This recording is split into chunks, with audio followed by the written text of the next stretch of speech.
Assalamualaikum warahmatullahi wabarakatuh. Perkenalkan, nama saya Aji Kusumawardana dari Program Studi Agribisnis Fakultas Pertanian Universitas Trunojoyo Madura. Di sini saya akan menjelaskan tentang bagaimana tahapan dalam konsep strategi kebijakan bisnis dan juga pada penerapan strategi pada dua perusahaan internasional dan juga nasional.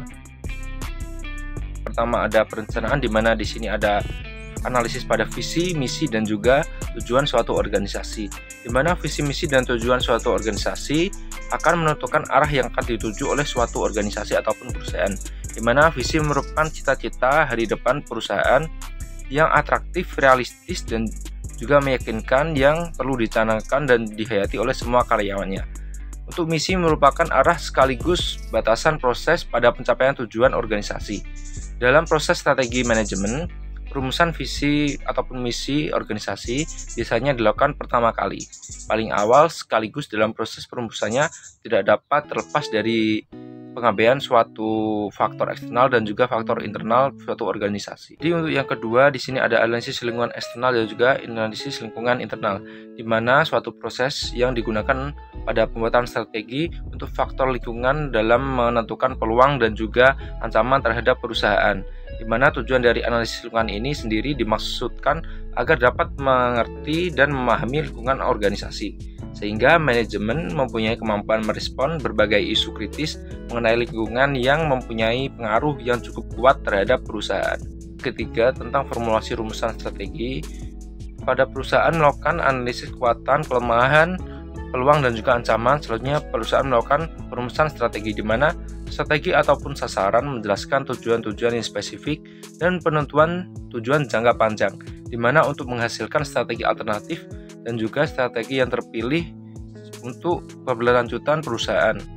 Dengan demikian, sasaran memudahkan untuk perencanaan, pelaksanaan, dan juga pengendalian. Sasaran perusahaan dapat berupa profitabilitas, posisi pasar, produktivitas, dan juga sasaran-sasaran lainnya.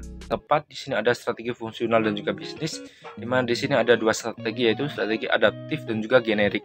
Pada strategi fungsional dan juga bisnis di sini, pada strategi adaptif meliputi prospektor, defender, analisis, dan juga reaktor. Di mana untuk strategi generik meliputi kepemimpinan biaya, diferensiasi, kepemimpinan biaya terfokus, dan juga diferensiasi terfokus. Tahapan yang kelima ada implementasi strategi serta saling terkaitannya dengan daun hidup suatu organisasi, di mana sekumpulan aktivitas dan juga pilihan yang diperlukan untuk melaksanakan rencana strategis. Dalam implementasi strategi, perusahaan diharapkan untuk menetapkan ataupun merumuskan tujuan perusahaan tahunan, memikirkan dan juga merumuskan kebijakan, motivasi karyawan, serta mengalokasikan sumber daya yang ada pada suatu organisasi sehingga strategi yang telah diformulasikan dapat dilaksanakan. Yang terakhir ada proses evaluasi strategi bisnis, di mana evaluasi dan juga pengawasan merupakan tahap akhir dalam proses strategi, yang dimana di sini mencakup tiga hal. Yang pertama ada mereview faktor internal dan juga eksternal yang menjadi dasar bagi strategi yang sudah berlangsung. Yang kedua ada pengukuran kinerja yang telah dilakukan, di mana alat ukur di sini ada profitabilitas, posisi pasar, produktivitas, dan juga lain-lain. Serta yang terakhir ada pengambilan berbagai tindakan perbaikan. Serta evaluasi strategi sangat diperlukan sebab keberhasilan perusahaan saat ini tidak akan menjadi jaminan keberhasilan perusahaan pada masa yang akan datang. Selanjutnya pada penerapan suatu strategi bisnis pada suatu perusahaan, di mana yang pertama di sini pada PT Heinz ABC Indonesia, di sini ada strategi adaptif dan juga generik. Di mana strategi adaptif di sini suatu perusahaan pada penerapan strategi bisnis sangat bermacam-macam pada setiap produk yang dihasilkan, dan untuk PT Heinz ABC Indonesia memiliki berbagai macam produk serta strategi produk yang berbeda untuk setiap produknya. Di mana PT Heinz Indonesia di sini memproduksi berbagai produk inovasi yang berjumlah 11 produk dengan jenis yang berbeda. Hal ini menunjukkan bahwa perusahaan juga menggunakan strategi prospektor pada berbagai produk baru yang dihasilkan.